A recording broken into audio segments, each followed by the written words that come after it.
هاي، عاملين ايه؟ يا رب دايما بخير وبسعادة. النهاردة جاية اكلمكم على الحاجات اللي ساعدتني يبقى عندي. بصوا البيبي هير ده، شايفين؟ انا شعري فيه فراغات كتير من قدام وبحاول اكثفه الفترة دي. بصوا الفترة دي بدأ يطلع لي بيبي هير كتير، اكيد شايفين اهو. انا كده حوالي اسبوعين او 3 اسابيع استخدام، لا 3 اسابيع. شايفين البيبي هير؟ ولسه اما البيبي هير ده يتقل، ومعنى ان في بيبي هير هنا يبقى موجود في كل شعري. انا كنت قلت لكم على المجموعه اللي انا بدات امشي عليها، اللي هي مجموعه التكثيف بتاعه صيدليه العقبي، اللي هي دي الهير تونيك. طيب ده انا بستخدمه ازاي؟ هقول لكم بقى في الفيديو ده بالتفاصيل ازاي تستخدميه صح، وازاي يجيب معاكي النتائج دي بسرعه، ازاي البيبي هير يظهر كده عندك ويكثف من غير ما يبقى فيه مينوكسيديل ولا يبقى فيه اي منتجات اول ما بطلها توقع شعري. على فكرة أنا صيدلية العقبي متعرفنيش، دافعة فلوس كاملة على المنتجات دي، طالبة اوردر، جالي شحن ب1600 جنيه. كانت مجموعة ترطيب، والمجموعة دي بتاعت التكثيف، لأن أنا عارفة إن أي حاجة تكثيف بتنشف الشعر شوية، فطلبت منهم مجموعة ترطيب كمان معاها. الفترة دي أنا موقفة شعري من الحرارة علشان كمان أي علاج بعمله يجيب نتيجة، فبحاول إن أنا أوقف أي حرارة علشان تديني افضل نتائج. بصوا المنتج بالنسبة لي الاول كتقييم، المنتج خطير. لقيت فيه نتائج بسرعة جدا، من اول تقريبا اسبوع لقيت فيه بيبي هير بيطلع. بصوا اهو بدأ فيه تكثيف. انا شعري من قدام خفيف غير ورا، طبعا بسبب الصبغات وبسبب الحرارة، فشعري كان محتاج شوية عناية واهتمام. عشان كده اللي لجأت للمجموعة دي. المجموعة دي بيجيلك 9 في الباكج اللي هو ب1600. بتكفيكي حوالي 3 شهور. دي كده انا بقالي حوالي 3 اسابيع بستخدمها، يعني تقريبا العبوة بتقعد معاكي حوالي شهر، شهر واكتر. بتستخدميها مرتين، مرة الصبح ومرة بالليل. جايبة قطرة نظيفة وباخد قطرة كاملة بوزعها على كل شعري. هوريكم دلوقتي بعمل ايه. بصوا انا بملى الغطا كده، تمام، وبجيب القطارة وباخد منها وبقعد اوزع كده على شعري،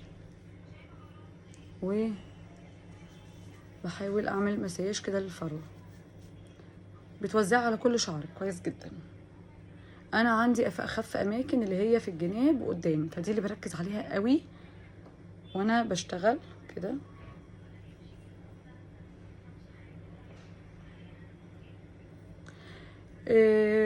اكدي كده ان انت غرقتي فروة راسك كلها. خلي بالكو مش بيسيب الشعر مبلول. بصوا اهو، هو مش بيسيب الشعر مبلول، بينشف فيه عادي جدا، يعني مش هتحتاجي ان انت تغسلي شعرك بعديه ولا شعرك هيبوظ. وعموما انا عاملاه الفتره دي كيرلي علشان حتى لو انا مش محتاجه ان انا يعني ابقى دايما بعمل حراره، بتاكد ان انا وزعته على كل شعري. هوزعه كويس جدا وارجع لكم. بصوا انا تقريبا وزعته على كل فروه راسي خلاص. ودي كنت شارياها بتاعت مساج كده للفروه. لو ما عندكيش ممكن تجيبي اللي هي الفرشه بتاعت المساج، وببدا اعمل مساج كده علشان شعري يستفيد من المنتج وننشط الدورة الدموية كده. حوالي 10 دقايق كده.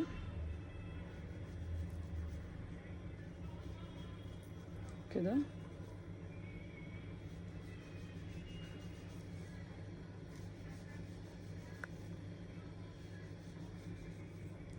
المنتج على فكرة خطير، انا عاجبني بجد، حاساه فرق في شعري جدا وادى نتائج بسرعة. يعني اهو اقل من شهر وحاسة انه اداني بيبي هير محترم في شعري كله. تكثيف، انا شعري عشان عامله له تفتيح وسحب لون زي ما انتم شايفين، هو حرفيا متدمر. يعني بصوا خفيف من الجناب، خفيف جدا. حاسه ان الحتت دي بدات تتكثف. الحتت دي كانت عندي خفيفه جدا، الحتت دي نفس الكلام كانت خفيفه جدا. لا بدا يبقى فيه تكثيف ملحوظ، شايفين؟ تكثيف ملحوظ، كل ده ما كانش موجود بصراحه. كده انا خلصت المساج بتاع الشعر كله، بيبقى هش شويه كده مش مهم، ممكن نعمله ستايلينج، نرش شويه ميه ونعمل له كده ليف ان ونظبط الكيرلز، ما فيهوش مشكله خالص. بس صدقوني نتائجه زي ما قلت لكم في اول الفيديو مبهره. بصوا اهو، بصوا البيبي هير اهو، انا هحاول اوريه لكم. بصوا البيبي هير بالنسبه لي نتائجه مبهره. بصوا بصوا كل ده في استخدام اقل من شهر. لا دي اكيد مش بيبي هير. فبالنسبه لي طبعا دي نتيجه لطيفه جدا جدا جدا جدا جدا. اتمنى يكون الفيديو عجبكم، والفيديو اللي قبل ده على طول هتلاقوني بحتفل معاكم بمرور اول سنه على القناه بتاعتنا.